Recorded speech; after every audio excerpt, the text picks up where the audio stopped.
They say that the average college student changes their major 3 times. I only changed it once. I still don't know if that was a good idea or not. If you thought crazy stuff only happened to me when my family was around, you'd be sorely mistaken. I've always been a magnet for crazy, especially during the school years. So I had 2 nicknames on campus while I was there. One of them, I mean, people still use both these names sometimes, but obviously not on the internet because everyone here knows me as Okami. But my first nickname is Grandpa, and I got it because I'm old. Can't you see how old I am? A lot of the Chinese students, especially when they come, they've already been to college once, and they're a little bit older than us. They've been in college before, they've been in school before, and then they get to go study abroad. So by the time they get to us for study abroad, a lot of times they're older than I was at the time. I was 18 going into college, so I was like 19, but everyone was older than me. And we had this running joke because I would try and help all the kids, and I hung out with Chinese kids all the time, and most of them were older than me. And as a joke, this one time, I was like chasing after them, trying to help them do stuff in the gym and what have you. It was like, and one of my grandkids turns to me. That's actually how they became my grandkids. One of the girls turns to me and she's like, "God, you're like a grandpa." And I was like, you whippersnappers. Oh. It just kind of stuck. Also, it's kind of cute because occasionally on Father's Day, I'll get texts and messages on Facebook or whatever that are like, "Happy Father's Day, Grandpa," and I think it's the most adorable thing ever. But before I was Grandpa, I got the nickname Mama Hawk, also for helping international students, because I used to do this thing where, well, not me particularly, but I'm pretty good at spotting someone in distress. It doesn't matter where they are. I can just I'll make a beeline to them. I know that they're in trouble and what have you. And a lot of the international students, for some reason, they would come into Hasbrook, and if they didn't have anyone to eat with, they just kind of like wander around and look sad and stuff. And like I'd always spot them and bring them over to the table. And this one time, I had done it in the dining hall at least twice that day.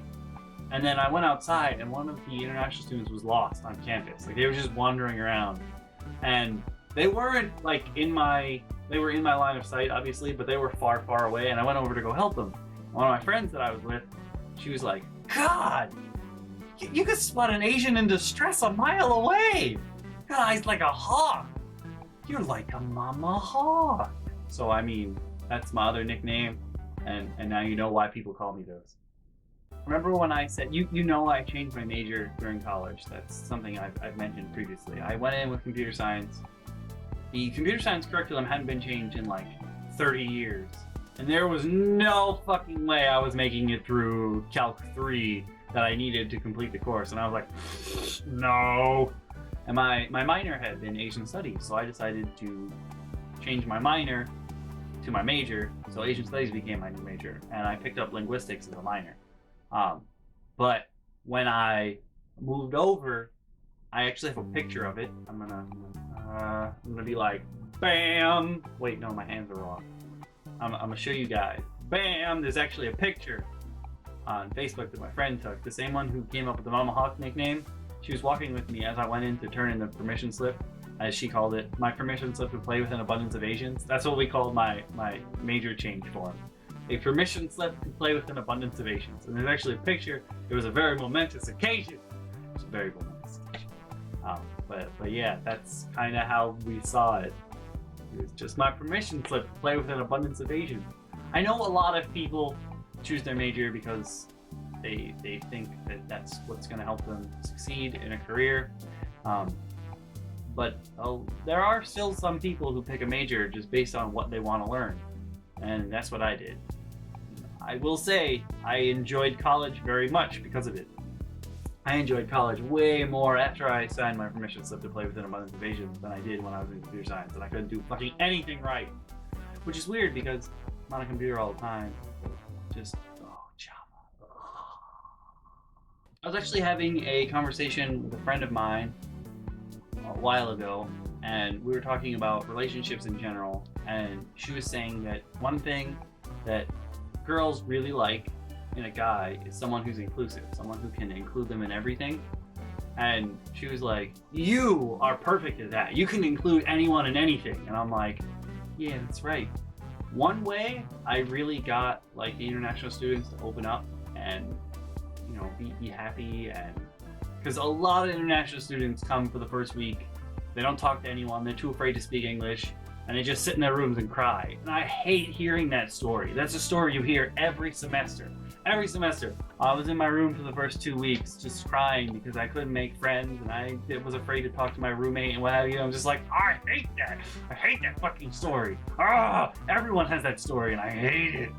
One thing, oddly enough, is Rock Band and DDR. Like, if you can show someone who's afraid that you're not afraid of looking like a moron in front of other people, like they will open up, like, wow, like giant bay doors will open up, like the castle is open and they will open up real quick. So I did a lot of Rock Band and a lot of DDR with international students, and even if they're bad at it, like they just have fun and everybody's laughing and everyone's happy. So I mean, it may not work for you, but if you really want someone to open up and you want them to be more comfortable in their own skin and what have you, show them that you too can be a moron. It also helps people, like with Rock Band especially, people who don't speak English as a first language, a lot of them, when they hear a song that they know and they recognize, they'll be like, oh, that's cool. But when you ask them to sing it, they'll be like, no, I can't do that. But I mean, when you sing a song, especially in Rock Band, it doesn't matter as much because you don't actually have to say the words, you just have to hit the notes, sort of. It's good to like give them an easy song that's got an easy beat match. So we used maps in the first Rock Band, I think it's in the first Rock Band. Because I feel like Rock Band came out as I was in college, the first one. So maps is really good at giving people like the confidence to learn to sing, because I mean, at the end of college, I was tutoring someone, and one of the exercises we would do to help them learn English is they really liked music and they liked to sing along. So we would like analyze the lyrics of a song. We would work on the metaphor and simile and what have you. And it would also just help them get more comfortable saying the words, because if it's in the song, you don't feel as bad when there's music behind you and just saying words and what have you. Like that's really good. So map is excellent if someone's not good at English but wants to learn to sing, because the whole song is like that's it. It's so simple.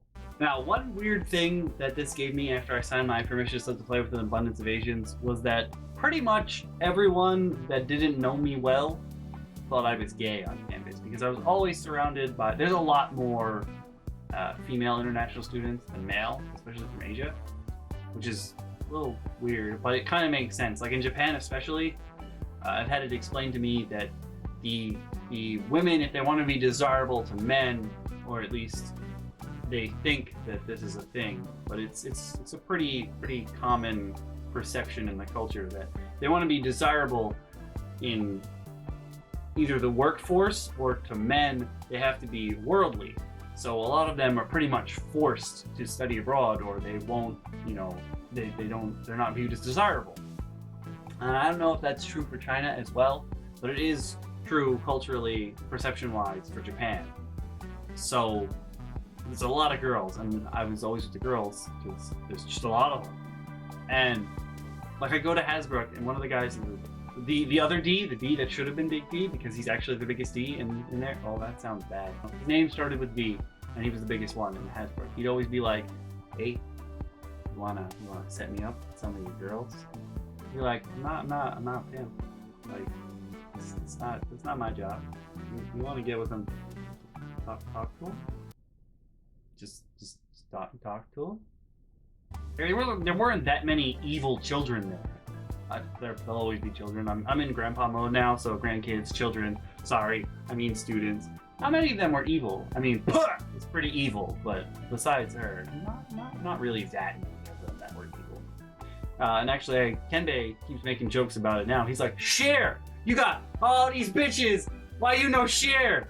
I actually have a very good friend of mine now. we didn't talk that much in college, but we were around one another a lot. She only found out I wasn't gay like last year, and I graduated college in 2011. Like it was a pretty a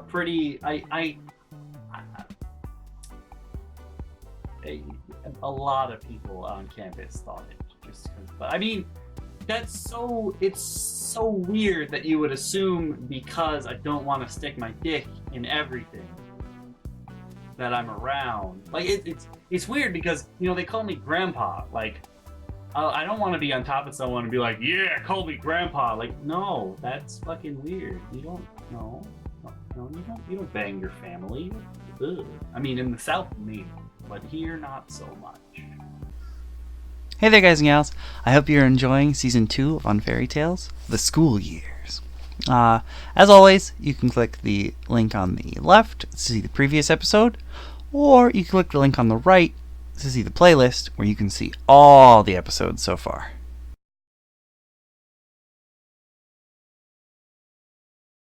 Not only did I meet some amazing students while I was at New Paltz, but also some of the professors were pretty cool too. Some of them.